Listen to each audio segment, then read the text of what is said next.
Merci d'être avec nous dans le club sur LCI ce vendredi pour vous accompagner. Le général François Chauvency, bonjour général, merci d'être là. Magali Barthès, bonjour. Et Bertrand Galichet, merci aussi à vous d'être là. Dans un instant, une poussée de fièvre entre deux puissances nucléaires. L'Inde et le Pakistan sont au bord de la guerre. L'ONU leur demande de calmer le jeu. On va vous expliquer pourquoi et quels peuvent être les risques et les conséquences de tout cela. Mais d'abord, c'est le plus haut gradé russe tué en Russie depuis le mois de décembre 2024. Le général Moskalik a succombé suite à l'explosion d'un véhicule garé devant chez lui. Voici les images. Ça se situe dans la grande banlieue de Moscou. Il était âgé de 59 ans, mais surtout il travaillait pour une unité militaire qui planifiait les opérations russes en Ukraine. Alors, ce n'est pas la première attaque sur le sol russe, évidemment, depuis le début de l'invasion globale en février 2022. Mais cette attaque, Magali, qu'est-ce qu'elle nous dit ? Il n'y a aucune réaction évidemment côté ukrainien, mais on a vu déjà des Ukrainiens opérer en Russie. Et c'est vrai qu'il y a eu notamment cet attentat dont on avait beaucoup parlé à l'époque, c'était en décembre dernier.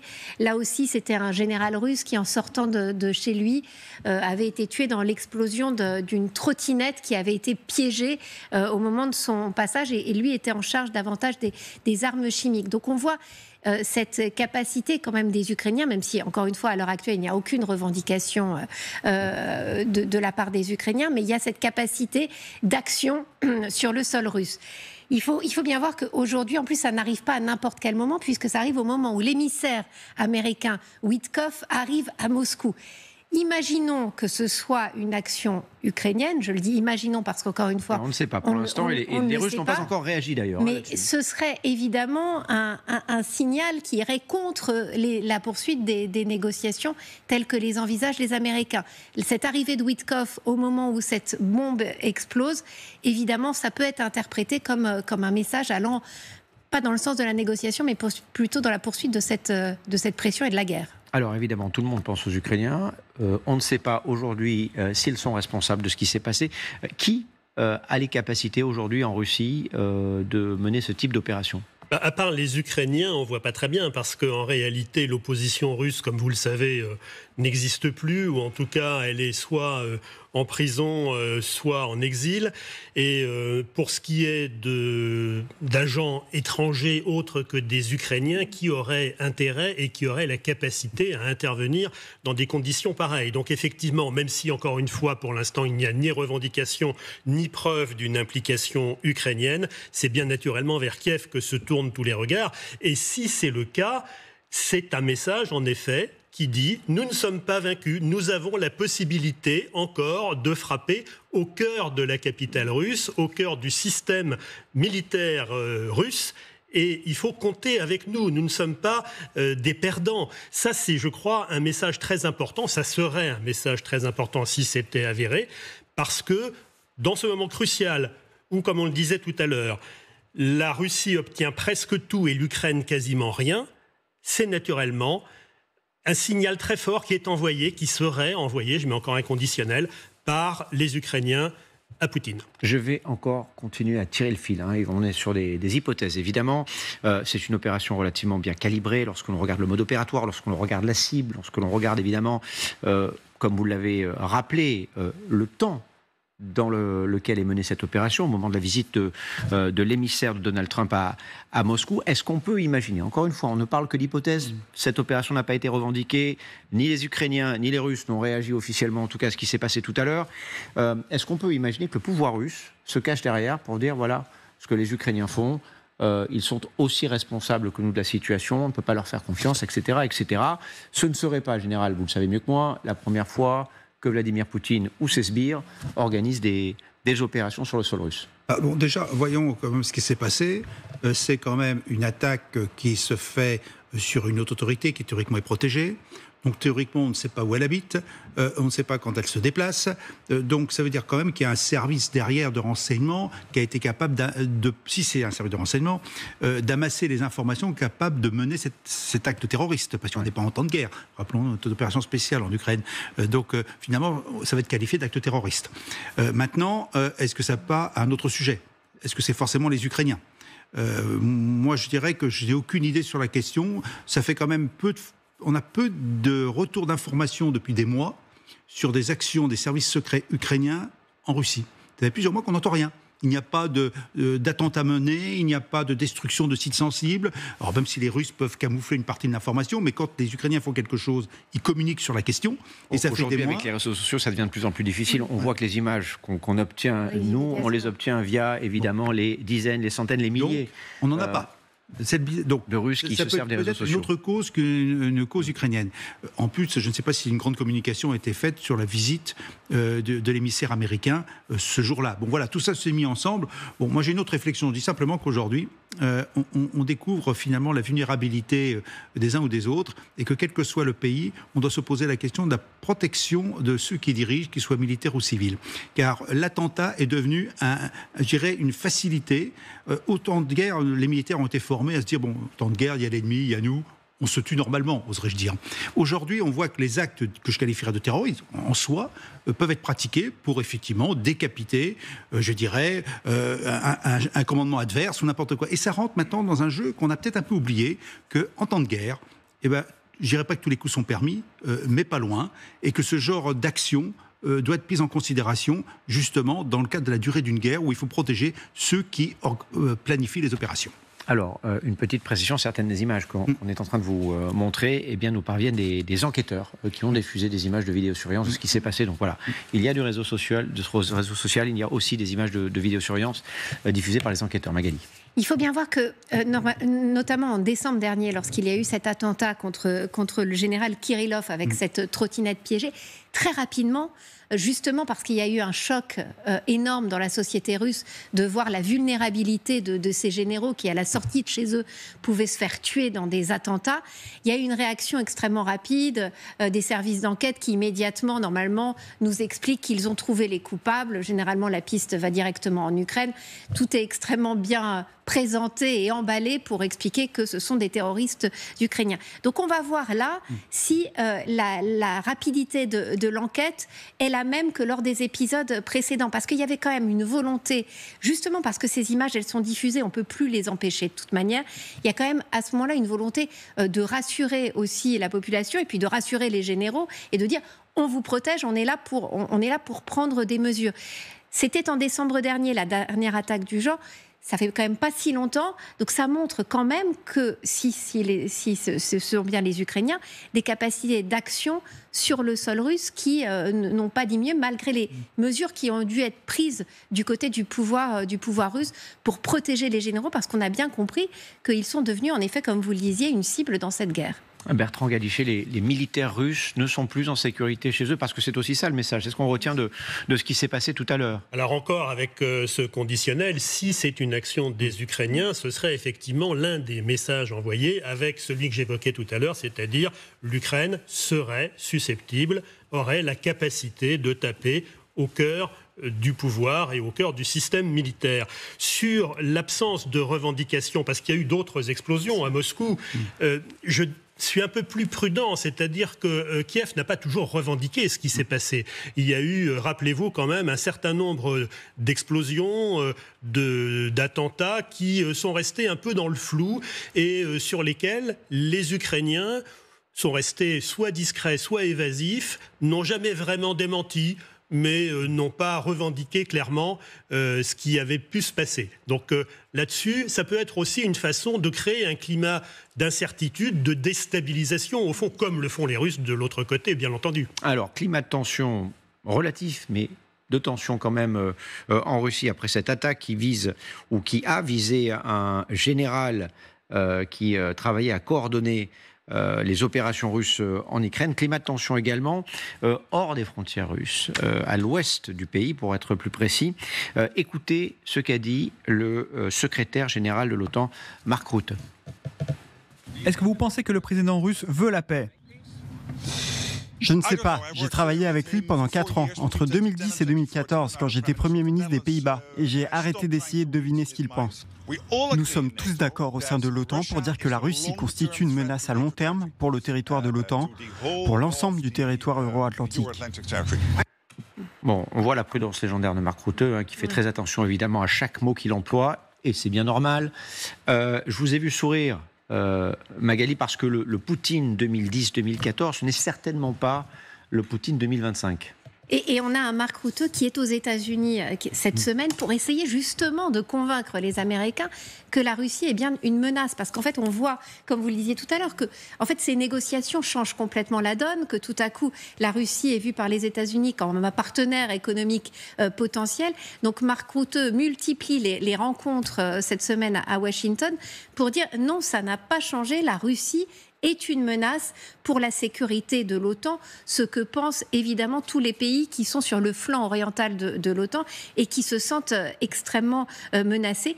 Donc il y va avec son bâton de pèlerin à Washington et il essaye de convaincre cette administration Trump qui n'entend pas, parce qu'en fait on voit bien quelle est la proposition que font les Russes aux Américains. C'est finalement de dire que l'Ukraine est un détail dans une négociation bien plus globale où les Américains auraient beaucoup d'argent aussi à se faire dans une nouvelle coopération avec la Russie. D'où cette idée de la levée des sanctions d'ailleurs dans le plan de paix américain. Donc là, en fait, on a un Mark Rutte qui essaye désespérément de convaincre Trump et son administration que non, on n'a pas complètement changé d'époque et que la Russie reste une menace pour les Européens et donc pour les Américains.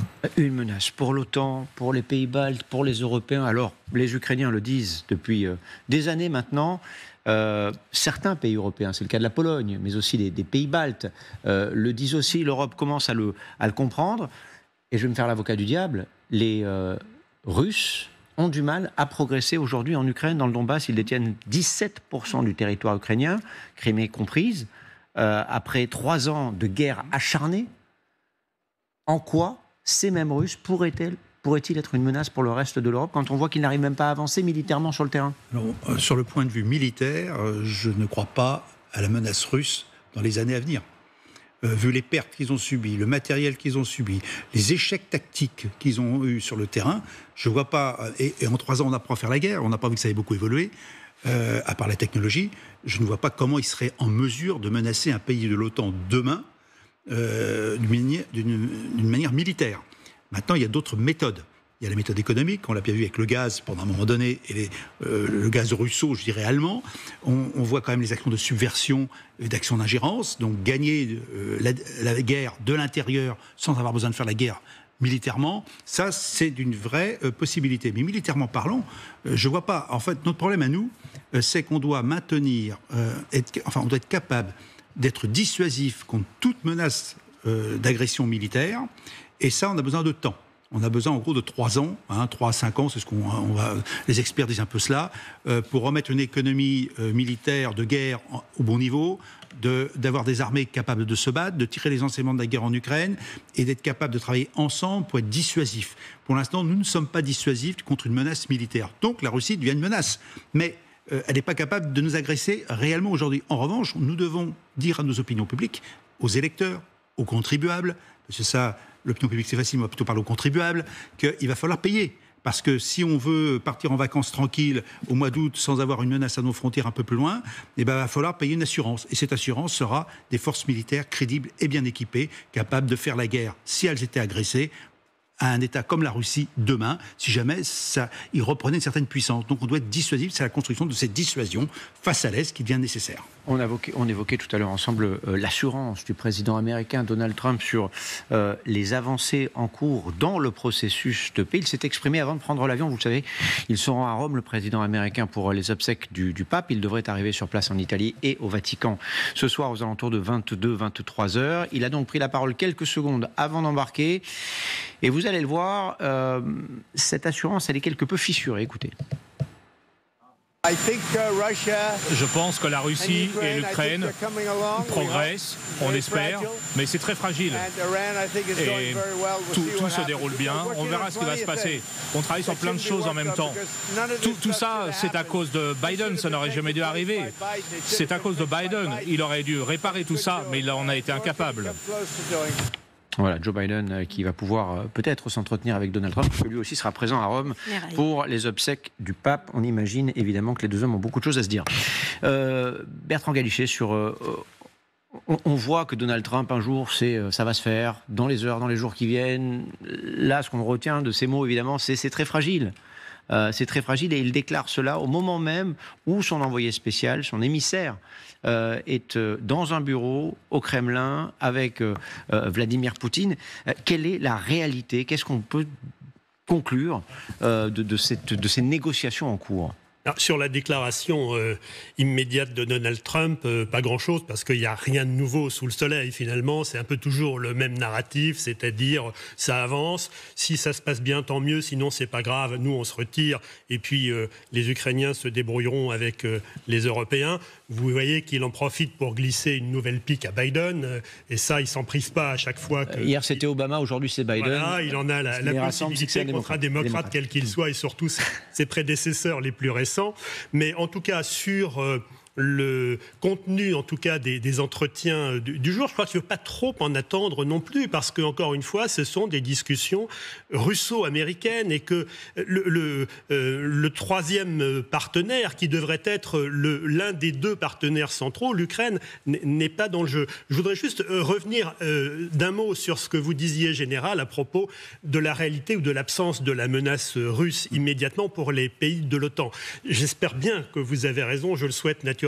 Simplement, je voudrais observer que les pays baltes, par exemple, qui sont évidemment en première ligne, ne sont pas forcément aussi rassurants pour eux-mêmes que vous pouvez l'être, parce que si on regarde seulement sur les trois pays baltes, vous en avez un, c'est la Lituanie. Le maire de Vilnius a organisé un exercice d'évacuation, en tout cas planifié un exercice d'évacuation en cas d'attaque russe. Vous avez les deux autres pays, dont un qui a décidé de se retirer du traité sur les mines antipersonnelles, et le troisième qui décide d'interdire aux citoyens russes de voter dans les élections locales. Donc il y a quand même un sujet, me semble-t-il, de préoccupation pour les citoyens des pays baltes. Clairement, on l'a évoqué, que ce soit pour la Pologne ou pour les pays baltes, il y a une véritable inquiétude quant à savoir ce que la Russie va faire. Peut-être pas, vous avez raison, Général, dans les semaines, dans les mois qui viennent, mais dans les années qui viennent. J'aimerais vous montrer, la réaction des Russes, parce qu'elle est intéressante. D'abord, Peskov, le porte-parole du Kremlin. La Russie n'a aucun problème ni aucune prétention envers les pays baltes, même si des Russes y vivent et que les intérêts des citoyens sont constamment bafoués. Ça va peut-être vous rappeler quelque chose. 2014, que les Russes disaient au sujet des minorités dans le Donbass, celles-là même qui se battaient contre Kiev. Voici la deuxième partie de ce que dit le porte-parole du Kremlin. Nous n'avons pas de potentiel de conflit, heureusement, ni dans les pays baltes, ni en Finlande. On tire sur des Russes depuis des tanks ou des avions de combat, comme cela s'est produit dans le Donbass depuis 2014. Il fait le lien lui-même, Dimitri Peskov. J'aimerais vous faire écouter aussi ce que disait Maria Zakharova tout à l'heure. Comme à son habitude, pardonnez-moi, mais comme à son habitude, les Russes retournent le narratif. Écoutez. L'ampleur et le nombre d'exercices de l'alliance de ces pays membres, avec des scénarios non seulement défensifs, mais aussi offensifs, augmentent. En 2024, les pays membres de l'OTAN ont organisé plus de 1000 entraînements. Les manœuvres complexes de la coalition, qui se sont déroulées de janvier à juin, sont devenues les plus importantes depuis la guerre froide. L'idée est claire, il s'agit d'une confrontation sur le flanc oriental de l'ennemi. Le nom de l'ennemi est clair, notre pays est désigné.